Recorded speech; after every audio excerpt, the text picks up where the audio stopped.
आज मैं RC circuit के बारे में आपको कुछ पढ़ाने जा रहा हूँ। देखना ध्यान से, कुछ बेसिक पढ़ाने जा रहा हूँ। पहला है रेजिस्टेंस।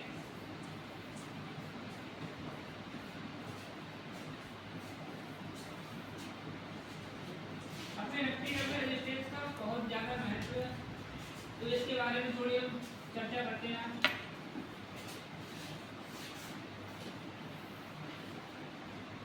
क्या क्या प्रॉपर्टी है इसकी, ये हमने इक्वल टू वर्टी लगा दी है रेजिस्टेंस आर, इसमें करंट फ्लो हो रही है आई। तो आप देखते हैं कि जो रेजिस्टेंस सर्किट होता है उसमें क्या होता है, करंट जो होता है और ये वोल्टेज होता है, दोनों फेज में चलते हैं, मतलब फेज डिफरेंस इनका जीरो होता है। ऐसे अपने जब इंडक्टिव सर्किट में आएंगे तो उसमें जो करंट जो 90 डिग्री लैग करेगी, पीछे होगी, और जो आपका रेजिस्टेंस सर्किट वो होगा कैपेसिटर सर्किट, उसमें 90 डिग्री आगे होगी। तो इसमें देखते हैं जो आपकी जो करंट होता है, ये मान लो रेफरेंस मान लिया हमने वोल्टेज को, ऊपर और नीचे इससे देखते हैं रेफरेंस मान के वोल्टेज को, ये 0 डिग्री है। तो अपना जो करंट होगा इसमें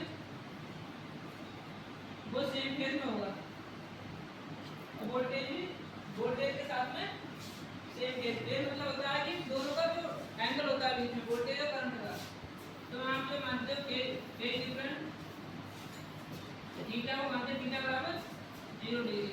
तो cos 0 का मान कितना होता है, cos 0 का मान होगा 1। तो cos 0 मान होता है, cos 0 मान होता है 1। तो यहाँ से हम देखते हैं जो इसका पावर फैक्टर ही होगा, सर्किट का होगा पावर फैक्टर। इसकी वेव फॉर्म देखते हैं, जो दी हमने जो वोल्टेज दिया अप्लाई किए, वो साइनसॉइडल वेव होता है, उसके लिए हम ऐसे लिखते हैं Vm maximum voltage sin omega t। Omega t इसका जो होता है ओमेगा का वैल्यू 2 पाई आर आते हैं, ये t मतलब उसके साथ में जो समय होता है, और जो करंट का वेव फॉर्म भी इसी रूप में आएगा I maximum sin omega t, क्योंकि दोनों फेज डिफरेंस का दोनों को बराबर है, इक्वल है, सेम केस में।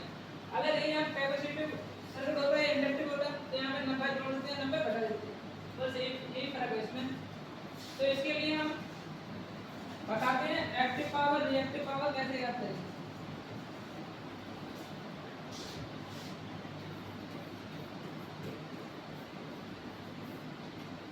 एक्टिव पावर क्या होता है, आपने पढ़ा होगा रखते कलम VI cos theta. cos theta की वैल्यू देखो देखा 0 थी, तो यहाँ पे अगर cos थीटा की वैल्यू लगाओ 0 1 भी 1, तो VI 1 से गुणा करोगे तो VI बचेगा। इसके बाद पढ़ोगे आप रिएक्टिव पावर।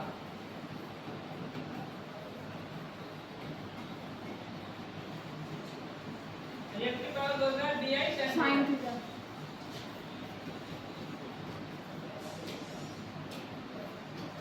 अब यहाँ पर लगाओगे sin 0, sin 0 की वैल्यू कितनी होती है 0, तो VI यहाँ पे sin 0 की वैल्यू 0 हो जाएगी, फिर यहाँ पे पूरा रिएक्टिव पावर हो जाएगी 0। उसके बाद आती है अपरेंट पावर।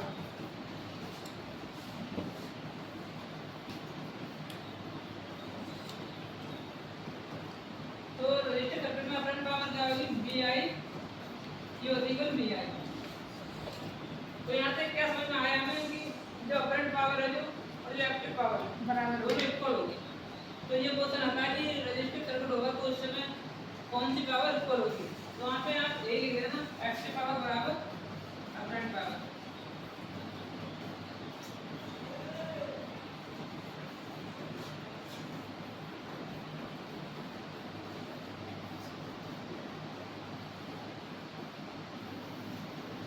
ये चीज ध्यान रखने की है। अब इसके बाद अपने पढ़ते हैं इंडक्टिव सर्किट।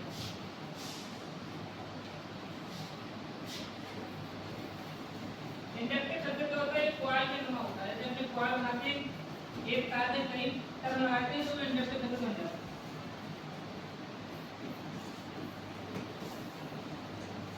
देखते हैं इसका साइन क्या होता है।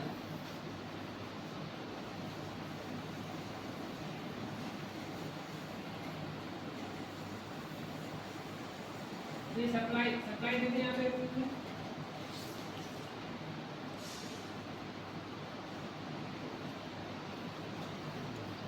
ये करंट आई और जो इंडक्टेंस है वो एंड दर्शाते हैं, वोल्टेज ड्रॉप यहाँ दिए हुए हैं।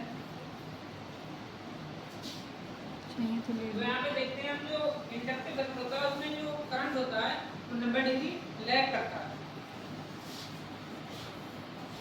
ये वोल्टेज को अपना रेफरेंस मान लिया 0 डिग्री और ये करंट है ये 90 डिग्री लैग कर रहा है। लैग को हिंदी में बोलते हैं पक्षगामी।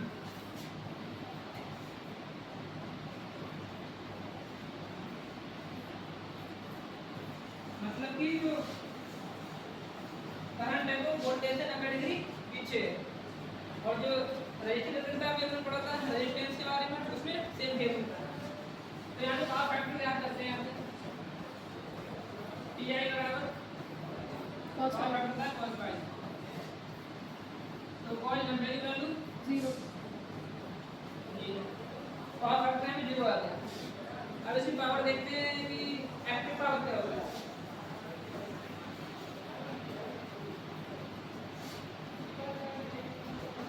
एक्टिव पावर का फॉर्मूला पढ़ा था अभी Vi cos पाई। यहाँ पे cos पाई की वैल्यू लगाओगे तो 0 हो जाएगा पूरा। क्या समझोगे 0 0।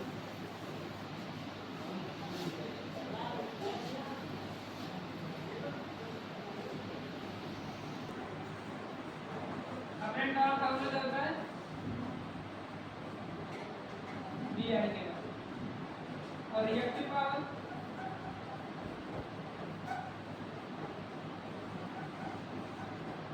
Vi sin फाई sin 90 का वैल्यू 1। तो यहाँ से आ जाएगा Vi। तो यहाँ पे इन दोनों बराबर आ गए। तो यहाँ से अपरेंट पावर बराबर रिएक्टिव पावर।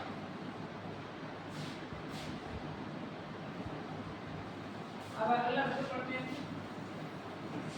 कैपेसिटर चलता है।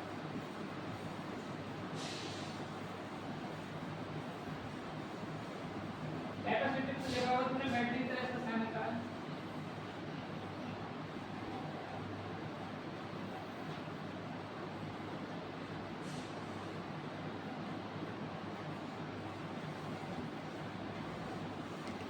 इसमें क्या होता है ये इसमें जो करंट होती है 90 डिग्री आगे होती है।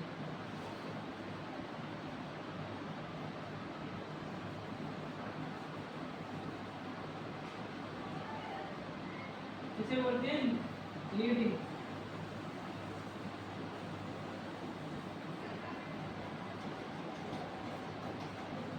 सभी का पावर फैक्टर को इंप्रूव करने के लिए कैपेसिटर लगाते हैं। तो इसमें क्या होता है ना जो करंट होती है 90 डिग्री आगे होती है। तो यहाँ से पावर फैक्टर तैयार करते हैं इसका भी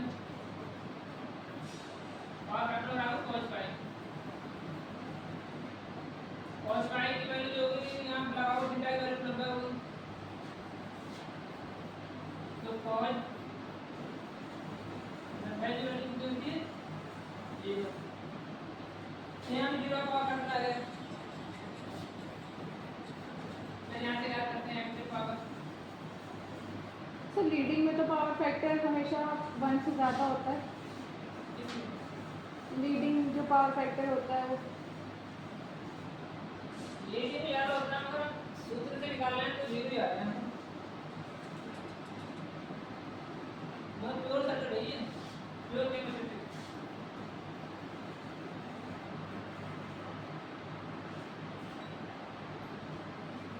एक्टिव पावर आते हुए देखते हैं।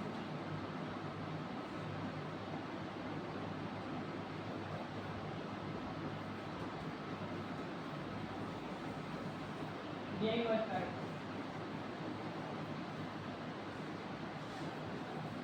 Reactive active power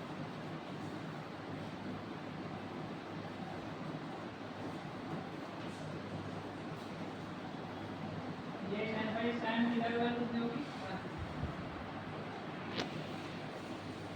current power कोई होती है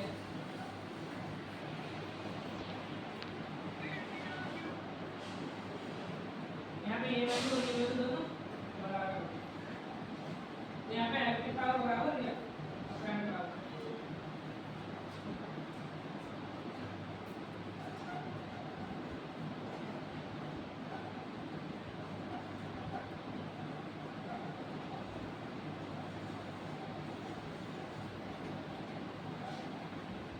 समझ में आया? Yes sir. चलो आज क्लास एक समाप्त करते हैं। Thank you class.